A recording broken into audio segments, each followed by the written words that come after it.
प्रभु, आज पुनः मुझे अपनी सेवा का सौभाग्य देकर मुझे कृतार्थ करने के लिए आपको कोटि कोटि धन्यवाद। किंतु अब मेरा अपने निवास लौटने का समय आ गया है। कल प्रातः मैं पुनः यहाँ उपस्थित होंगी।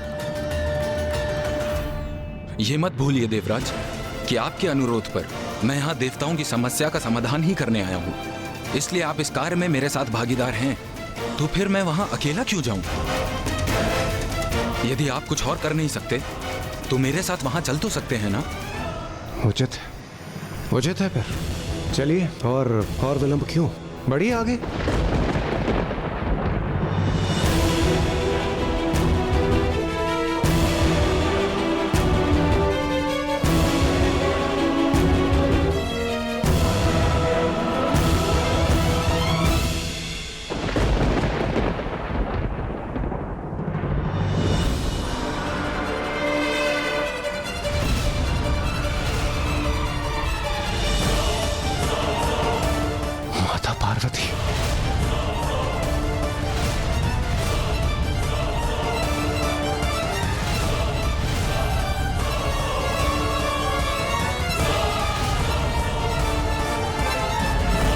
माता पार्वती ने हमें देख लिया तो अनर्थ हो जाएगा देवराज। हाँ कामदेव, हमें शीघ्र कुछ करना होगा, अन्यथा माता हमें अवश्य देख लेंगी।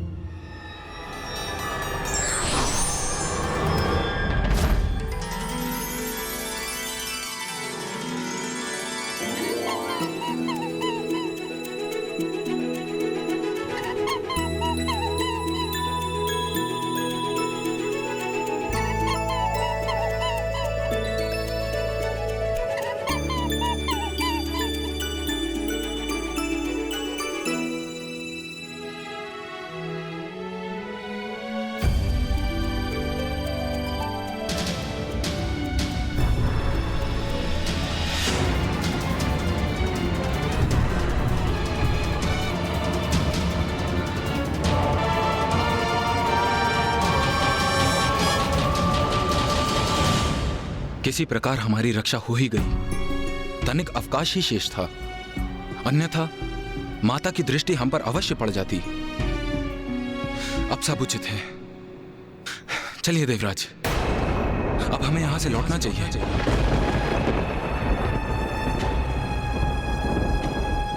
लौटना चाहिए? किंतु क्यों? कामदेव, हम यहाँ एक महत्वपूर्ण कार्य करने आए हैं। जब तक हम उसे पूर्ण नहीं करते हम यहाँ से नहीं जाएंगे।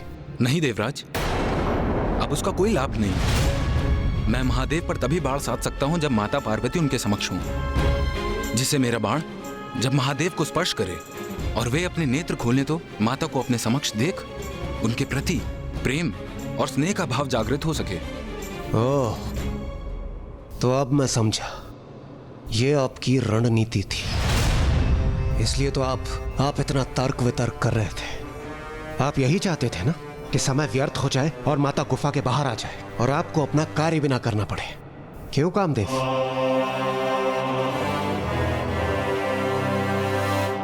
ये तो उचित युक्ति अपनाई कामदेव ने। विलंब कर अनर्थ होने से रोक दिया उन्होंने। नहीं माता, कामदेव ने तो ऐसी कोई युक्ति नहीं की थी। जो कुछ हुआ वो तो स्वतः ही हो गया। ऐसी कोई योजना नहीं बनाई थी उन्होंने। ये तो नियति ही थी कि माता उसी समय गुफा से बाहर आ गई। किंतु जो होने वाला होता है वो होकर ही रहता है। नियति को तो कोई भी टाल नहीं सकता। अर्थात ब्राह्मण देवता। नाथ, देवी पार्वती एक और दिवस पूर्ण निष्ठा से महादेव की सेवा कर लौट गई हैं। प्रिय, हमें धीरज नहीं खोना चाहिए। जो भी होगा उचित होगा, दिव्य योजना के अनुसार ही होगा। देवी पार्वती तो कल पुनः लौटेंगी, इसलिए हमारा प्रतीक्षा करना ही उचित होगा। ब्रह्मदेव तो पुनः ध्यान में चले गए, यही उचित अवसर होगा उनकी दृष्टि से बचकर योजना को क्रियान्वित करने का। किंतु इंद्रदेव कहाँ हैं? वहां है इंद्रदेव कामदेव के साथ, किंतु महादेव पर कामदेव का बाण लक्षित हो, उसके स्थान पर ये दोनों एक दूसरे पर कठोर शब्दों के बाणों के वार कर रहे हैं। बस देवराज, बहुत हुआ। सर्वप्रथम आपने निवास स्थान पर आकर मुझ पर कर्तव्य ना निभाने का दोष लगाया और अब अकारण विलंब करने का दोष लगा रहे हैं।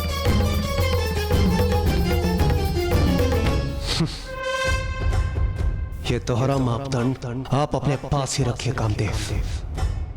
वैसे आप उस समय भी मेरी योजना को लेकर उत्साहित नहीं थे, और अब भी आप ही के कारण हमने एक उत्तम अवसर गंवा दिया।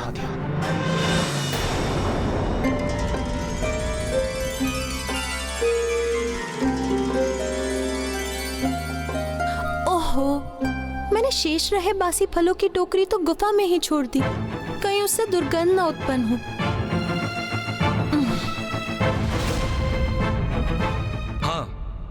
मैं मानता हूं, मैंने ना अवश्य कहा था, किंतु उसके उपरांत मैंने आपकी योजना को स्वीकार भी तो किया, और अब मैं आपके सामने यहां उपस्थित भी हूं, किंतु मैं आपके दोषारोपण को और नहीं सहूंगा। कामदेव, कामदेव रुकिए।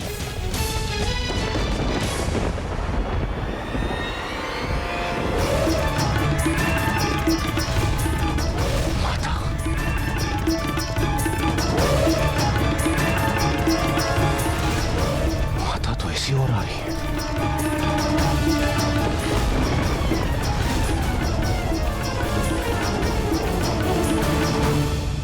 कामदेव, आइए, शीघ्रता कीजिए।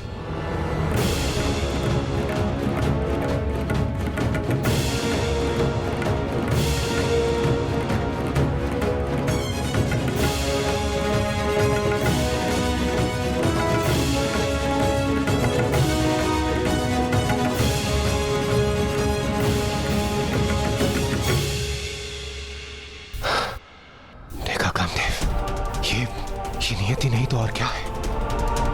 माता चली गई थी और हमें प्रतीत हो रहा था कि हमने अवसर गंवा दिया, किंतु माता पुनः लौट आई है। कामदेव, आप व्यर्थ में ही भयभीत हो रहे हैं। देखिए, ये स्पष्ट है, जो मेरी योजना है वही नियति की भी योजना है, इसलिए आप आश्वस्त रहिए। हम जो कुछ भी कर रहे हैं सर्वथा वही उचित है। देखिए, माता भी गुफा में है, आप जाइए। देखिए, हमें नियति ने एक और अतिरिक्त अवसर दिया है, इसे गंवाना उचित नहीं होगा कामदेव।